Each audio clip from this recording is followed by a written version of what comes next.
le 24, ça s'arrête là. Ce sera la dernière célébration. On va faire une fermeture au culte. Alors, à partir de ça, on va entendre sonner les cloches une dernière fois, les grandes orgues une dernière fois. On va terminer la célébration sur le parvis de l'église si le temps le permet. Puis on va fermer les portes et c'est ainsi que ça s'arrête.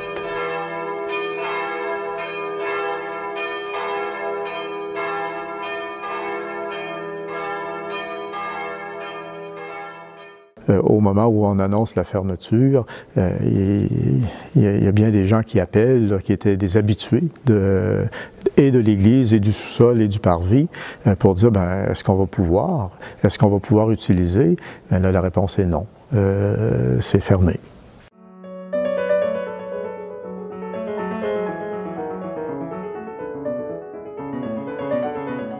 Alors, c'est la maison qui, pour les gens du quartier, indique le lieu de référence, autant visuel que communautaire. C'est une maison qui a été dévouée au culte, c'est sa première fonction, mais en même temps, que se tiennent les activités reliées à l'Église catholique, la célébration des sacrements, de l'Eucharistie. Il y a aussi la vie du sous-sol, comme on peut dire, la vie de l'espace d'en bas, qui accueille un peu tous les besoins, tous les services.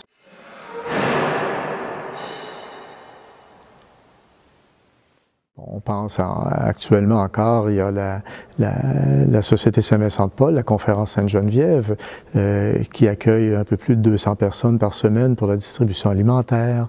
Il y a encore des liens avec l'Entraide du Faubourg pour des activités qui se tiennent ici.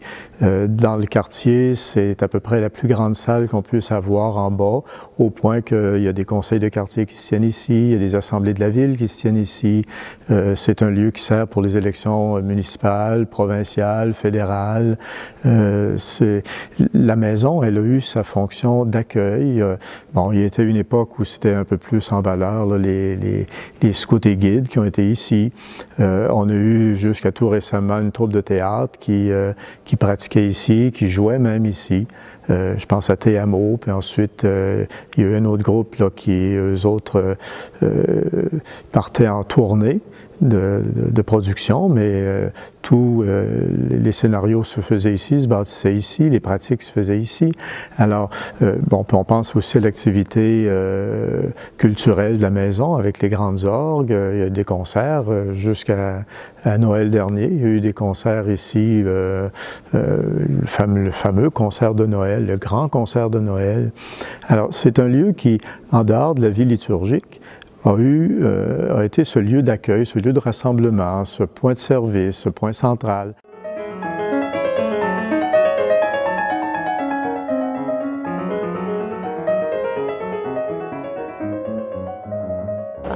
Alors bien sûr que pour la communauté chrétienne qui particulièrement célèbre sa foi ici, c'est un événement qui est lourd et marqué de tristesse. Mais c'est un événement quand même qui va permettre de nous redéfinir comme communauté chrétienne, comme Église, puis d'entrer dans une nouvelle façon d'être. Nous recommandons que soit fermé à tout usage public et au culte pendant une certaine période cette Église-là, parce que sinon, il n'y aura pas d'autres solutions qui vont apparaître. Et on n'a pas les moyens de faire ni les demandes de subventions, ni de gérer les travaux, ni d'assurer le financement nécessaire. Bon, la célébration du 24 mai, c'est une célébration qui a été préparée, qui fait encore l'objet de préparation, parce que vous comprenez que fermer un monument comme ça, il faut prendre le temps de le faire et de le bien faire. Il y a des gestes, il y a des rites qui accompagnent cette célébration-là. Et en même temps, bien, on aura à se charger le cœur de souvenirs de ce qui a marqué un peu notre vie ici depuis 1882. Bien, suite à la cérémonie de fermeture au culte, l'Église est tout simplement fermée à tout accès public et à tout usage. Donc, les salles ne seront plus utilisées, le lieu de culte ne sera plus un lieu de rassemblement. Et bien sûr, on va prendre des mesures pour s'assurer que le bâtiment est rendu inaccessible. Et ça va être comme ça tant et aussi longtemps que des solutions ne seront pas trouvées pour dire, ben voici, il y a un nouveau propriétaire qui se manifeste ou une nouvelle organisation qui prend en main le défi d'entretenir et de réparer cet édifice-là et de mettre en valeur de nouveaux usages. Et c'est comme ça que la FAVEC va travailler, puisqu'elle est propriétaire de ce lieu-là. À partir du moment où l'Église elle est protégée par le Conseil du patrimoine religieux du Québec, il y a quand même un certain nombre de barrières qui font en sorte qu'il n'y a pas n'importe quel promoteur immobilier qui peut arriver, racheter l'Église et en faire ce qu'il veut, parce qu'il y a des éléments patrimoniaux à préserver. Donc si ça peut rassurer quelques personnes ici, il n'y a pas un promoteur qui peut l'acheter demain matin pour en faire n'importe quoi. Il y a quand même un certain nombre de barrières qui font en sorte que ça ne pourra pas arriver tout de suite, puis ça laisse le temps d'envisager d'autres projets, d'autres idées, d'autres perspectives. Est-ce qu'il y a des gens d'affaires aussi parmi nous aujourd'hui? Des gens qui... Parce que je pense que... je fais référence à Saint-Vincent-de-Paul, c'était un homme d'affaires. Ça a été concentré dans les mains de quelqu'un avec malheureusement l'échec qu'on a vu. Mais je pense que c'est une communauté qui doit faire partie de l'ensemble. Puis elle a un positionnement qui est vraiment intéressant. Ça va être l'ensemble de la communauté qui va payer pour peu importe le projet, là. Que ce soit pour trouver les 2 millions ou que ce soit pour trouver le million ou le 2 millions pour le réaménagement en fonction des nouveaux usages. Donc, je pense qu'il faut penser aussi aux besoins d'un plus large que notre quartier. Je pense que c'est une réalité à laquelle on est confronté, puis il faut la regarder en face. Je sens qu'il y a beaucoup de gens qui l'aiment l'Église, puis qui veulent même y investir du temps pour faire quelque chose. Donc, ce qui est bien important, comme le dit quelqu'un tout à l'heure, ça va être de fédérer tout le monde. Je pense que la seule façon de réussir à sauvegarder et à revitaliser l'Église, c'est de travailler vraiment tous ensemble. Donc ça va être un grand défi et ça va prendre un leadership aussi. Je ne sais pas encore qui va être le leadership de tout ça. Il faut que les autorités au pouvoir à l'heure actuelle se mouillent vraiment, éventuellement, mais ça va prendre la collaboration, la concertation de tous les acteurs, de toutes les forces vives, autant les citoyens que les gens d'affaires. Je conclue en disant que je trouve que c'est bien parti. Il y a un petit mouvement qui s'enclenche. Puis j'espère que ça va faire boule de neige. Puis moi, ben, j'y crois. Je suis avec vous là-dedans, c'est certain.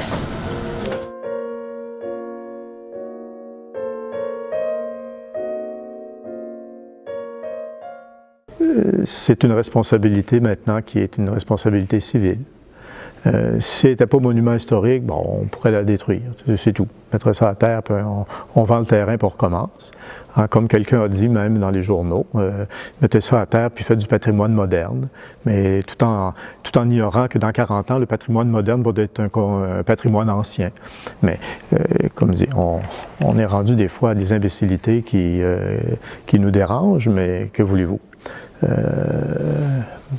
Bon, c'est un peu ça. Alors, voilà, c'est malheureux, mais c'est ça. On ne peut pas aller plus loin.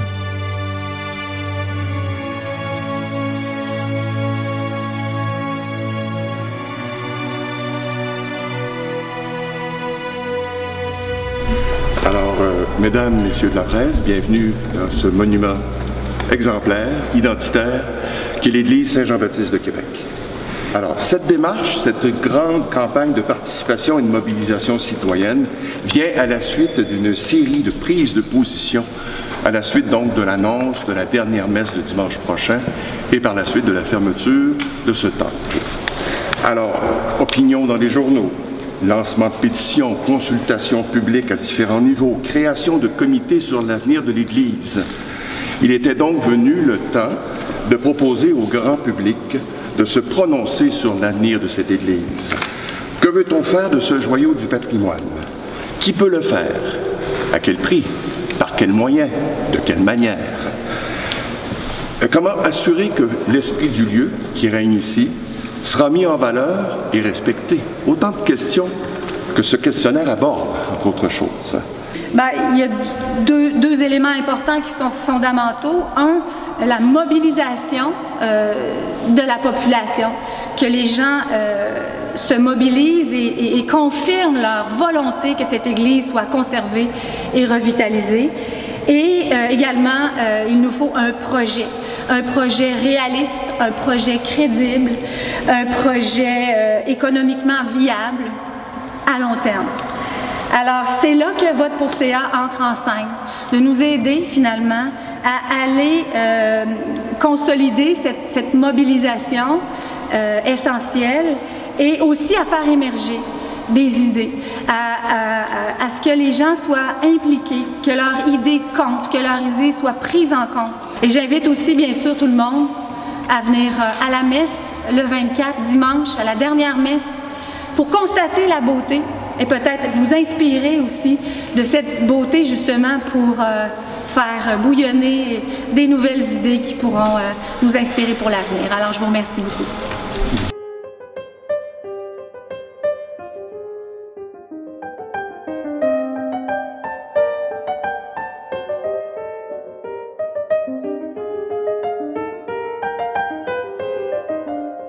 On avait un projet ici avec Ecclésia pour faire de l'église une salle multifonctionnelle, tout en gardant 300 places pour le culte. Ce qui aurait préservé la majesté de la maison, et puis on aurait pu avoir une autre vocation d'accueil et de... Bon. Mais là, on s'est fait dire, ben là, il faut réparer, il faut faire ci, ça prend tant de salles de toilettes, tant pour handicapés, là, si. Alors là, finalement, ça nous aurait coûté 2 millions supplémentaires juste pour organiser les choses, pour faire autre chose. Alors, ce qui fait que, bon, il y a une mauvaise volonté dans ça. Et quand on voit l'investissement des gouvernements sur bien des points, c'est là qu'on se rend compte qu'il y a une profonde allergie à ce qui est religieux.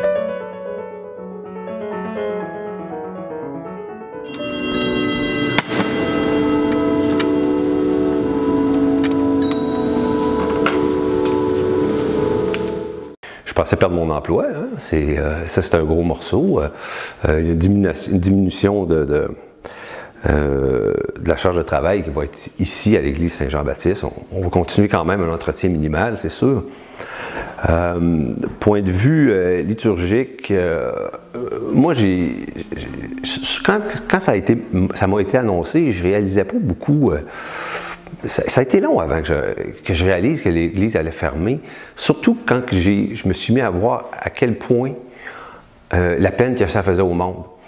Les 2 dernières semaines, ça a été chargé pour moi émotivement. J'ai vu du monde pleurer, j'ai du monde en colère. J'ai vécu toutes sortes d'émotions à travers les autres, je dirais. Ça m'a fait mal. Aujourd'hui, je suis arrivé ici encore la tête basse.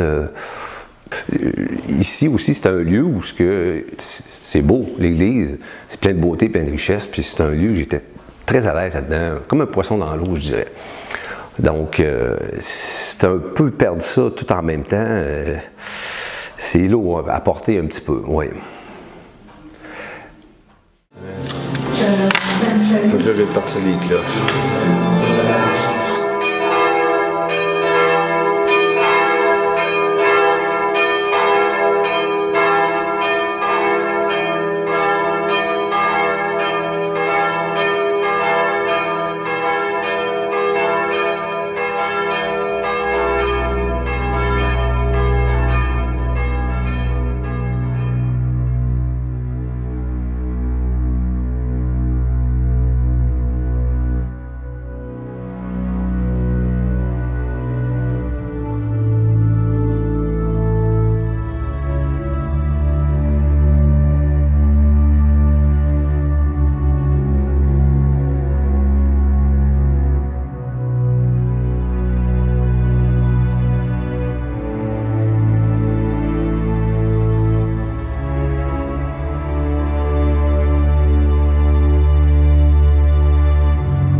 S'il y a une réouverture, un jour, c'est que le ministère ou un mécène quelconque aura décidé de venir déposer l'argent nécessaire sur le coin de mon bureau. Alors, comme on dit, c'est 2 millions pour les réparations et 170 000 par année pour longtemps.